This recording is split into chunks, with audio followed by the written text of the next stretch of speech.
आज Doubtnut app download करें।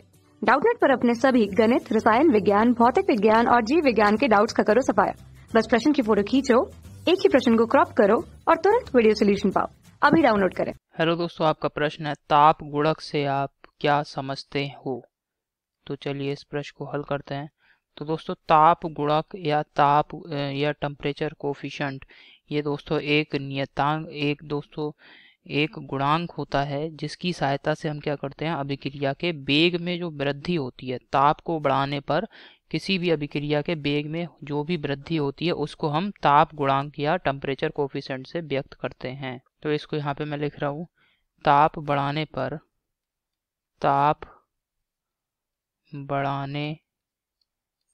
पर किसी भी अभिक्रिया के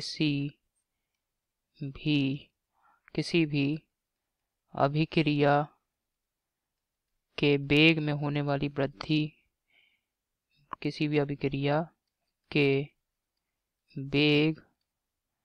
में होने वाली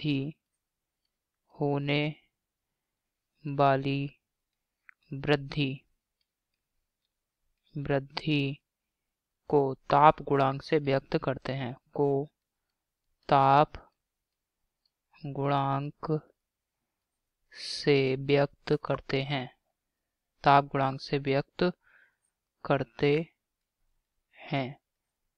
तो क्या होता है दोस्तों कि जो हमारी अभिक्रिया है, किसी भी अभिक्रिया का वेग या अभिक्रिया की दर जो है वो बराबर होती है K इंटू अभिकारक या क्रियाकारी पदार्थ का सांद्रण। इस प्रकार से व्यक्त होती है किसी भी अभिक्रिया की दर अभिकारक या क्रियाकारक पदार्थ का सांद्रण।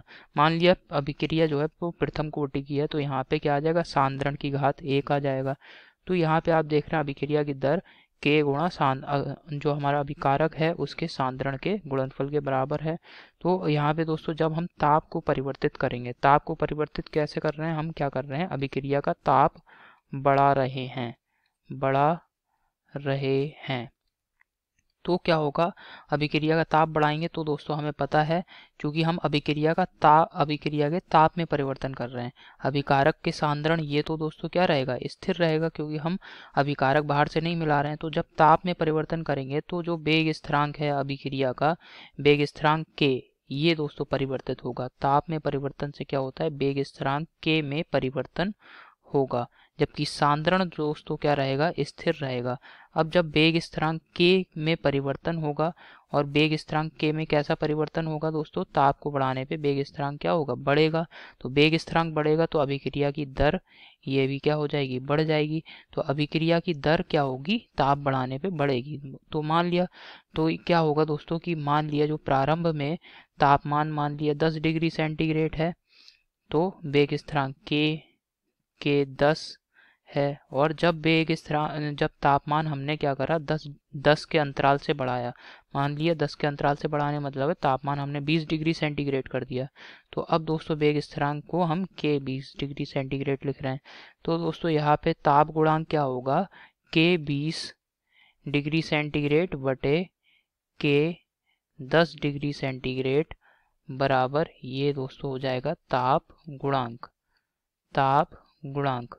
और यहाँ पे दोस्तों क्या होगा कि ये जो K 10 डिग्री सेंटीग्रेड है, इस पे अभिक्रिया की दर R1 है, और K 20 डिग्री सेंटीग्रेड जो है इसके संगत अभिक्रिया की दर R2 है। तो ताप गुणांक बराबर यहाँ पे क्या हो जाएगा, R2 बटे R1। तो आप देख रहे हैं कि जब भी हम तापमान में 10 डिग्री सेंटीग्रेड का अंतर करेंगे, तापमान में जो है 10 डिग्री सेंटीग्रेड का अंतर उत्पन्न कर रहे हैं, तो उसके संगत दोस्तों जो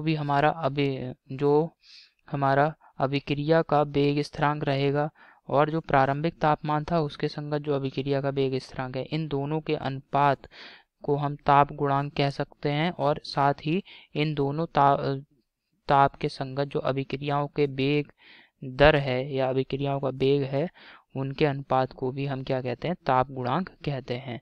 तो आपने यहाँ पे देख लिया कि ताप गुणांक की सहायता से हम क्या कर रहे हैं, अभिक्रिया की दर अर्थात अभिक्रिया के वेग में होने वाली वृद्धि को व्यक्त करते हैं। तो अब दोस्तों यहाँ से आप ये भी देख सकते हैं कि ताप गुणांक, हमने क्या बताया, ताप गुणांक बराबर, ये बराबर है किसके, R2 बटे R1 के। तो हम यहाँ से कह सकते हैं कि R2 बराबर ताप गुणांक गुणा R1। तो यहाँ पे आप देखेंगे कि अभिक्रिया की दर R2 जो है वो अभिक्रिया की जो प्रारंभिक दर है R1 उसकी कितने गुना बढ़ेगी दोस्तों, ताप गुणांक से के गुना बढ़ जाएगी। मतलब यहाँ 3 गुना, अगर ताप गुणांक का मान 3 है तो अभिक्रिया की दर 3 गुना बढ़ जाएगी, 4 है 4 गुना बढ़ जाएगी। तो इस प्रकार दोस्तों आप देख सकते हैं अभिक्रिया की दर को ताप गुणांक की सहायता से हम व्यक्त करते हैं। तो आशा करता हूँ आपको ये समझ में आया होगा दोस्तों। धन्यवाद। कक्षा 6वीं से 12वीं से लेकर नीट, IIT, JEE वो एडवांस के लेवल तक 1 करोड़ से ज्यादा छात्रों का भरोसा। आज ही डाउनलोड करें डाउटनेट ऐप या व्हाट्सएप करें अपने सारे डाउट्स 8400 400 400 पर।